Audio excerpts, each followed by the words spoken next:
Olá, o Direito Sem Fronteiras está no ar. Hoje vamos falar da guerra na Ucrânia. Quase 8 meses depois do início, o conflito se mantém e sem perspectivas de paz. Ao contrário, a contraofensiva ucraniana, a forte reação russa e o envolvimento cada vez maior dos Estados Unidos e aliados da OTAN sugerem uma escalada militar. A guerra é também de informação. Desde o começo de setembro, a Ucrânia anuncia vitórias em algumas batalhas ao leste do país, inclusive a destruição parcial da ponte que liga a Rússia à Crimeia, considerada estratégica neste conflito.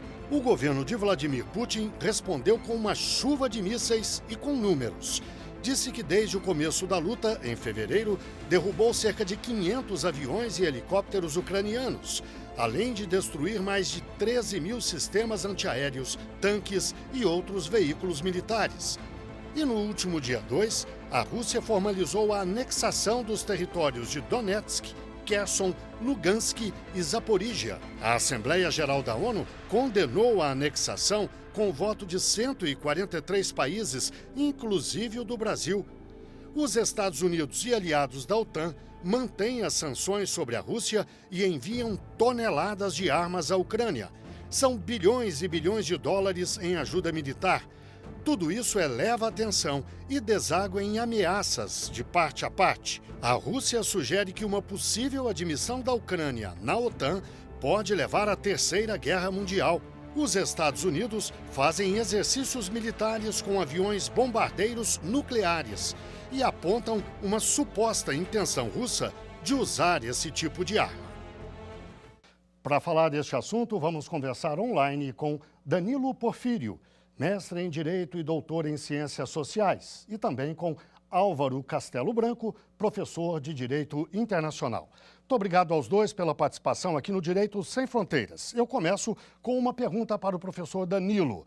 Professor, nos últimos dias a gente tem ouvido muito, por isso acho importante a gente ir direto ao ponto. Terceira Guerra Mundial, uso de armas nucleares, isso é alarmismo, é retórica, é o quê? Existe chance real? Eu vou responder dentro de uma perspectiva histórica. A gente fala muito agora do ressurgir da Guerra Fria, uma nova Guerra Fria, não é, doutor Álvaro? E o que nós percebemos é que, a partir do primeiro grande tensionamento entre a potência então soviética e a potência norte-americana, duas potências nucleares, se concluiu que, na prática, existia um ambiente de equilíbrio e de uma manutenção da paz pelo medo. Diga-se, a garantia da destruição total e recíproca por meio de uso de armas nucleares. Nesse sentido, usando essa referência da antiga Guerra Fria, o que eu tenho que dizer é que hoje a ameaça de uma terceira guerra mundial com o uso de armas nucleares é, acima de tudo, uma ação retórica e, na verdade, um discurso de força, uma advertência, principalmente dos russos, em relação à expansão da OTAN, da Organização do Tratado Atlântico Norte, em território que outrora era satélite dos russos, que é o território ucraniano. Cogita-se em algumas perspectivas, né, eu já ouvi hora ou outra Putin falar do uso de armas nucleares táticas, que não são armas de destruição em massa propriamente dita. São uso de armas que envolvem urânio enriquecido, mas não têm uma dimensão destrutiva em massa, mas, de alguma maneira, estão regidas por tratados de contenção, né, já estabelecidas desde os tratados SALT I e SALT II. Mas ratifico, a ideia de vislumbre, vamos dizer assim, de uma terceira guerra mundial ainda é distante e foge da racionalidade política, inclusive da realpolitik. Professor Álvaro, e qual seria a estratégia russa? Nos últimos dias, a gente tem ouvido muito o Departamento de Estado, o Departamento de Defesa dos Estados Unidos, a imprensa ocidental, dizerem que a Rússia teria fracassado militarmente, que estaria numa situação difícil. É verdade isso, na sua avaliação? Qual é a estratégia de Putin? Olha, Guilherme, é uma questão muito difícil de se analisar, porque desde o começo essa guerra ela vem recheada de informações que vão uma de encontro à outra, né? Quando a guerra começou no início do ano, todo mundo imaginava que seria uma guerra relativamente rápida, né? E ela vem se alongando aí desde o início do ano, e às vezes o próprio vídeo que foi reprisado aí no início do programa mostrou uma série de informações encontradas, às vezes informações pró-Ucrânia, às vezes informações pró-Rússia, questões envolvendo até a própria saúde do presidente Putin foram trazidas à tona, dizendo que médicos e pessoas que analisaram a própria postura corporal dele indicavam que ele estava aí talvez com uma doença terminal, né?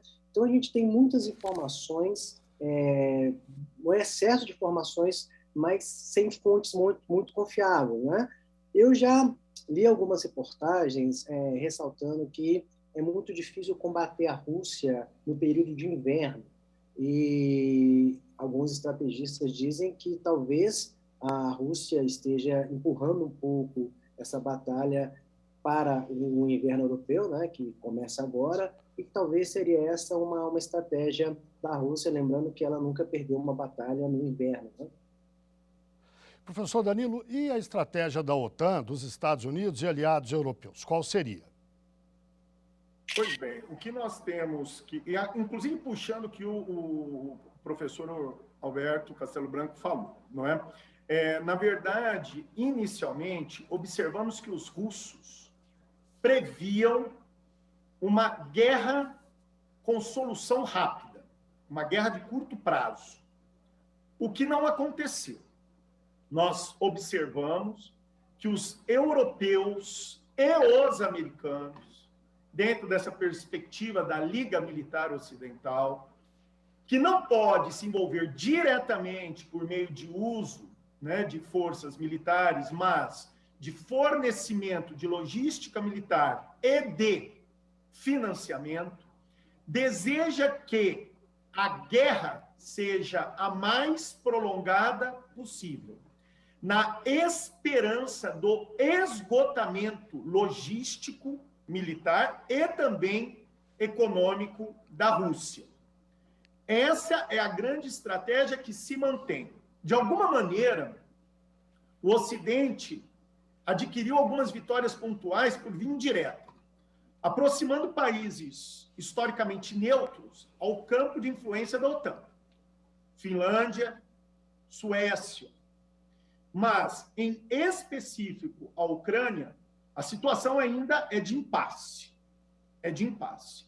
E lembrando também, não é? Lembrando também que ainda mesmo com todas essas estratégias de prolongamento, na perspectiva do prolongamento da guerra e do esgotamento dos recursos e do ânimo russo, talvez um grupo de países que esteja também arriscado a ser prejudicado são os próprios apoiadores desse processo, que seriam os europeus, que, num erro estratégico, que será considerado histórico, estabeleceu uma relação de dependência de derivados, né, de hidrocarbonetos, diga-se aqui, eu estou falando de gás natural e petróleo da Rússia, e que, até este instante, não conseguiu alternativas de suprir, de restabelecer de forma contínua e segura esse recurso energético tão importante, ainda mais no inverno que está por chegar. Então, esse é um ponto que deve ser considerado. Professor Álvaro, e a resolução, a recente resolução da ONU que condenou a Rússia no caso desta guerra? Qual é o peso de fato e o que diz essa resolução? Essa é uma questão muito importante, ela envolve um apanhado histórico, né, para a gente chegar até nas Nações Unidas. Na verdade, você até mencionou aí na possibilidade de uma terceira guerra mundial. Nós já tivemos a Primeira e a Segunda Guerra Mundial, e ao final da Primeira Guerra Mundial houve a criação de uma organização internacional chamada Liga das Nações, que foi mais ou menos um molde das Nações Unidas, né, cujo objetivo era evitar a Segunda Guerra Mundial. Obviamente, os propósitos acabaram sendo preenchidos. Tivemos a Segunda Guerra Mundial, e ao final da Segunda Guerra Mundial, justamente no ano de 1945, tivemos a criação das Nações Unidas. E qual é o principal propósito das Nações Unidas? Logo no primeiro, no segundo artigo, o propósito das Nações Unidas é muito claro, é manter a paz no mundo, né? Evitar justamente uma terceira guerra mundial, que era o grande temor ao final da Segunda Guerra Mundial, com o nascimento das duas grandes potências, né? Na época União Soviética e os Estados Unidos. E aí a sua pergunta, né? As resoluções das Nações Unidas. No sistema de solução de controvérsias no direito internacional, nós temos soluções que são diplomáticas, que são as vias de regra mais utilizadas, as soluções jurídicas, por isso temos aí cortes internacionais, e temos as soluções políticas. A solução política tem aí como principal fonte as resoluções das Nações Unidas. Então, são resoluções políticas. O grande problema é que os maiores questionamentos, as maiores críticas que existem contra o direito internacional talvez a pouca efetividade do direito internacional, né? O direito internacional, ele não caminha sem o direito interno dos Estados. Por isso que nós precisamos internalizar tratados, internalizar resoluções das Nações Unidas, né? Mas, Guilherme, nós estamos vivendo num momento muito difícil para o direito internacional, de muita indagação. Por exemplo, eu lembro, dando aula com meus alunos, eu falava, olha, quando falava de fronteiras dos Estados, soberania, eu dizia, é impossível, no tempo atual, um Estado fechar suas fronteiras para os estrangeiros. E aí veio a pandemia, né, a Covid, os Estados simplesmente fecharam suas fronteiras, né? Eu sempre dizia sobre punição das Nações Unidas, soluções políticas contra países sem poderio econômico, sem poderio militar. Eu dizia, eu duvido que um dia vai ter uma resolução contra um país com uma potência militar, com uma potência econômica, que estamos aí diante dessas resoluções, e isso demonstra um pouco uma inefetividade. O professor Danilo pode até depois discutir isso. Nós já tivemos várias resoluções das Nações Unidas e parece que a Rússia continua com gás. Eu não sei qual foi o segredo da Rússia, né? Essas sanções parece que não surtiram os efeitos desejados. E essas últimas agora, elas dizem respeito ao não reconhecimento da anexação de territórios da Ucrânia, né? Isso tem uma força muito mais política, muito mais diplomática do que prática, vamos dizer assim, né? Até porque o reconhecimento do Estado pelo direito internacional não é um elemento, é lógico que ele é importante até para as relações internacionais dos Estados, mas o Estado, a formação dele depende do território, do povo, de governo soberano. Então, realmente, nós vamos ter que aguardar e ver qual vai ser a efetividade dessas resoluções, mas existe sim um questionamento se elas são ou não efetivas. Professor Danilo, a China se absteve na votação da resolução. Qual é a posição exata da China nesse caso? Ela é de fato uma aliada de Moscou? O que significou essa... Não, a gente sabe que Putin e Xi Jinping têm se encontrado com alguma regularidade. Encontraram-se agora em setembro, apertaram as mãos, o Xi Jinping chamou Putin de velho amigo. O senhor poderia nos dimensionar a exata relação desses dois países, que já foram aliados no passado, depois inimigos e agora aparentemente aliados de novo? Mas eu vou pedir que o senhor faça isso logo depois do intervalo. O Direito Sem Fronteiras faz uma breve pausa e volta já já.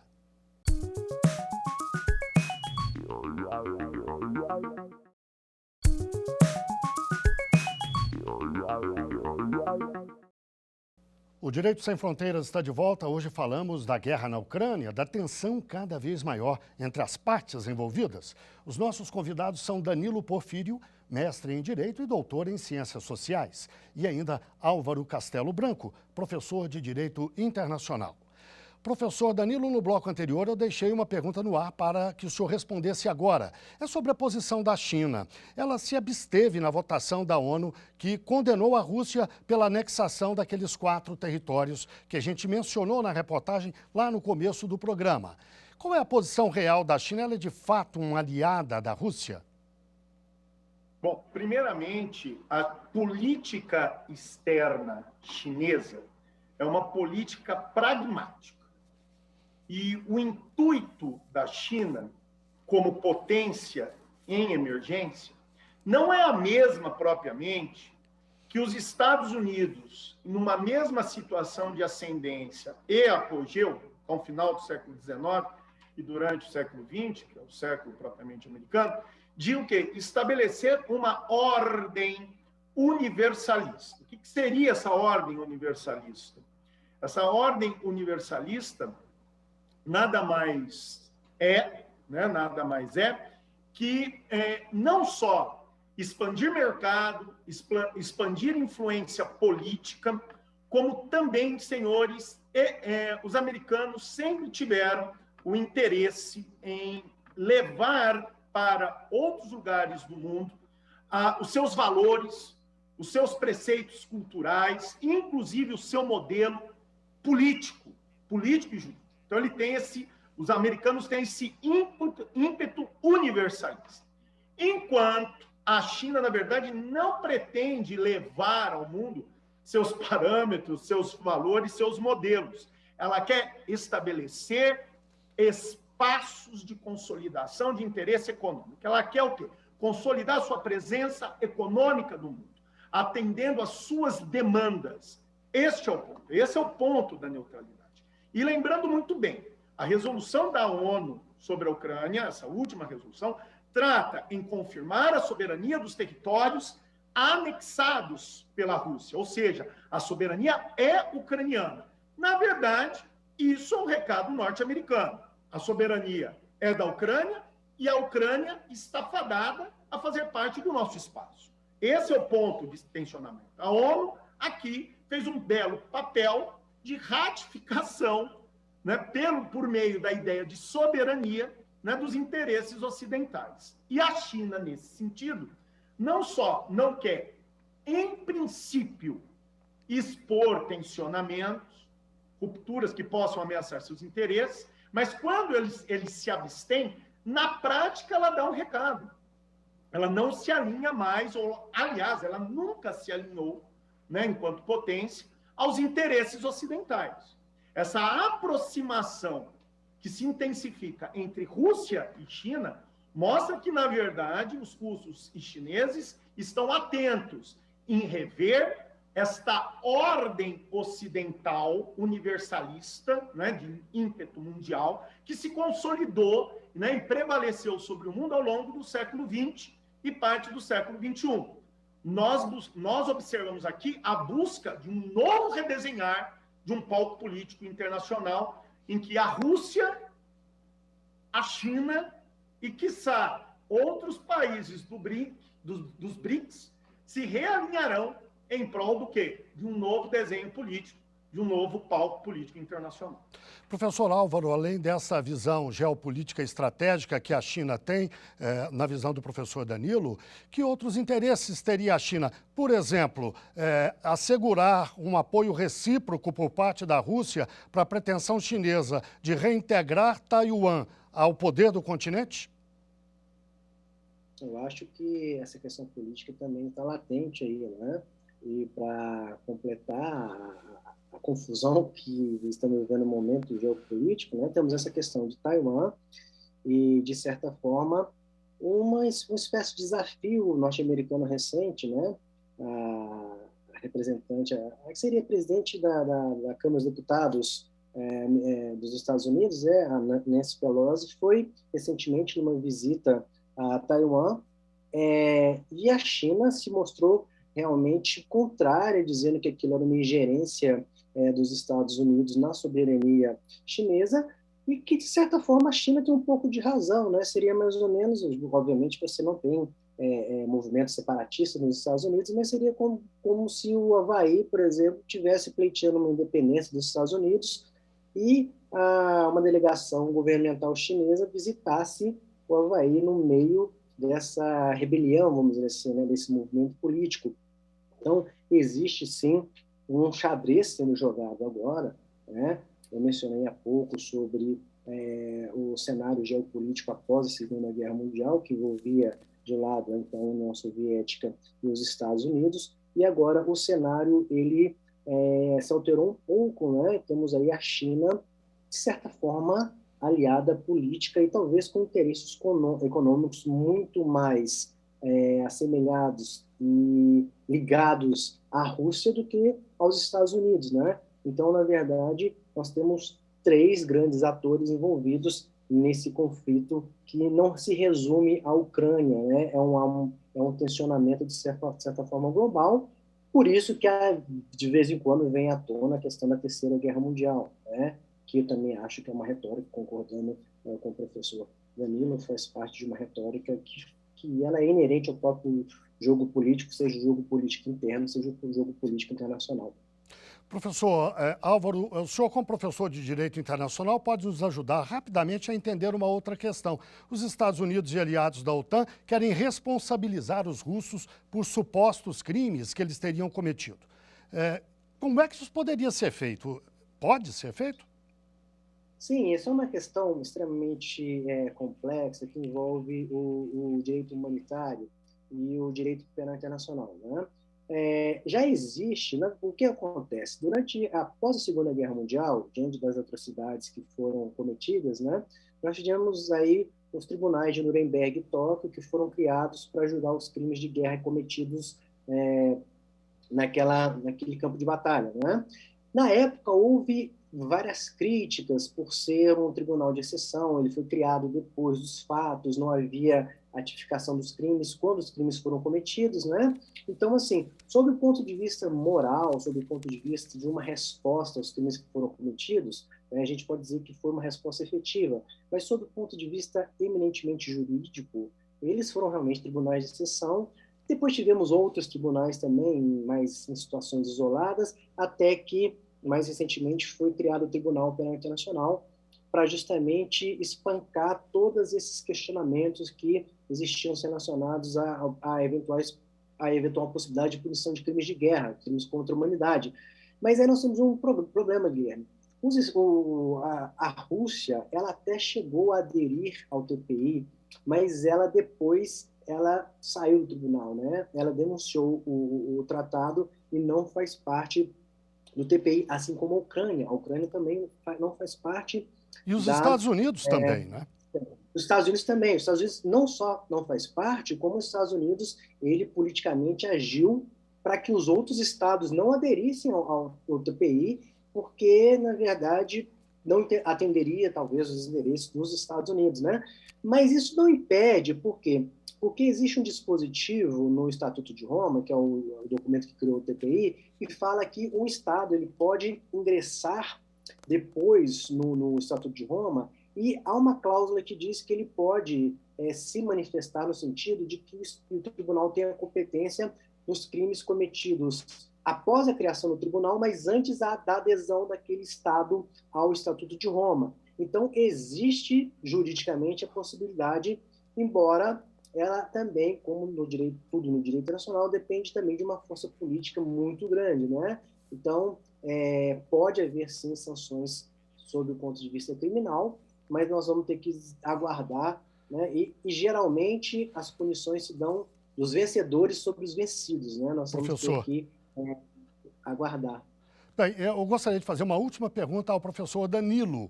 Professor, as negociações de paz ainda são possíveis? Se houver chance para paz no curto prazo na guerra da Ucrânia? A curto prazo, não.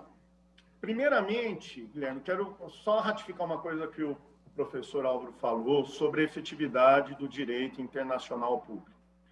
Eu sou professor de direito também, e sou amigo e colega de trabalho do professor Álvaro, e ele conhece a minha opinião sobre o direito internacional público como ele é hoje.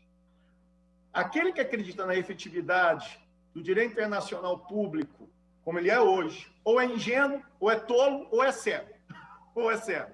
Porque o direito internacional público só atinge países derrotados numa situação de guerra, por exemplo, ou países que Francis Fukuyama, Álvaro, chamam, né, de países fracos. Países fracos. A Rússia só responderá, quiçá um dia, a esses tais crimes de guerra, se constatados, se ele efetivamente cair de joelhos. E é difícil uma potência militar como a Rússia, e como uma potência militar como ela vai o quê? Ela vai se sujeitar a uma situação dessa. Um acordo entre Rússia e os ocidentais só acontecerá se uma ou ambas as partes abrirem mão. Abrir mão aqui é a Rússia abre mão da ocupação, a Ucrânia não será jamais parte da OTAN. Então, os ocidentais teriam que abrir mão do quê? Da inserção da Ucrânia na OTAN. Muito bem. E o que nós percebemos, Guilherme, é que nenhuma das partes quer isso. Nenhuma, nem outra. Então, neste tempo presente, a perspectiva de um acordo não é concreta, não é viável. E quem ganha com isso como nós estávamos conversando, é a China.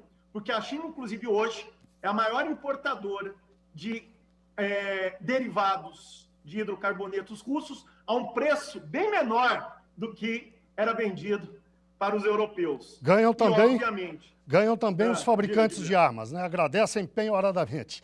Olha, nós chegamos ao fim do nosso programa. Eu agradeço muito a participação dos professores Danilo Porfírio, mestre em Direito e doutor em Ciências Sociais, e também Álvaro Castelo Branco, professor de Direito Internacional. E muito obrigado também a você que nos acompanhou até agora. Não deixe de seguir a nossa programação no site da TV Justiça e também no nosso canal do YouTube. Até o próximo programa.